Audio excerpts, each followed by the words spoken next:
அனைவருக்கும் வணக்கம். கிருஷ்ணகிரி குகை காளியம்மன் ஆலயத்திலிருந்து எல்லம்மன் திருக்கோயில் அமைஞ்சிருக்குது. கிருஷ்ணகிரி குகை காளினாலே சக்தி வாய்ந்த அம்மான்னு சொல்லலாம்.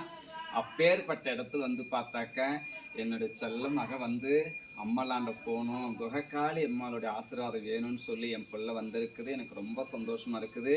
அதே போல் என்னுடைய மக பார்த்தாக்க வருஷமும் பார்த்தாக்க அங்காள பரமேஸ்வருடைய கரகம் என் பிள்ளை எடுத்து ரொம்ப விமர்சனமாக அலங்கரித்து கரகம் எடுத்து இன்னைக்கு ஊர் விளையாடி ரொம்ப அம்மனுக்கு மனசு குளிர வச்சு பூஜை நடத்துறது என் மனசு ரொம்ப சந்தோஷமாக இருக்குது.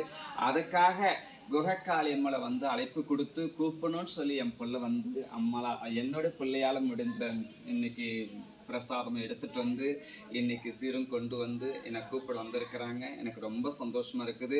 இந்த குகைக்காளி அம்மனுடைய ஆசீர்வாதமும் அங்காள பரமேஸ்வருடைய ஆசீர்வாதமும் ஆதி துர்க்கையினுடைய ஆசீர்வாதமும் ரேணுகா பரமேஸ்வரி எல்லையம்மனுடைய ஆசீர்வாதமும் சண்டி சாமுண்டீஸ்வருடைய ஆசீர்வாதமும் நாகேஸ்வரியா உருவெடுத்தக்கூடிய அம்மனுடைய ஆசீர்வாதம் எல்லா அம்மனுடைய ஆசீர்வாதமும் என் பிள்ளைக்கு கிடைக்கணும்.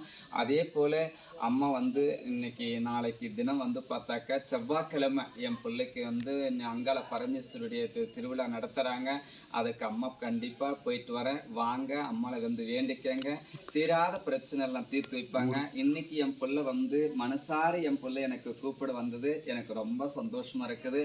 என்னால் மறக்க முடியாத நாளுன்னு சொல்லலாம். நான் இதெல்லாம் நினச்சி கூட பார்க்கல. என் பிள்ளை எனக்கு அழைப்பு கொடுக்கும் அப்படின்ட்டு நான் நினச்சி கூட பார்க்கல. நான் எனக்கு ரொம்ப சந்தோஷமா இருக்கு. கண்டிப்பா வந்துடணும்.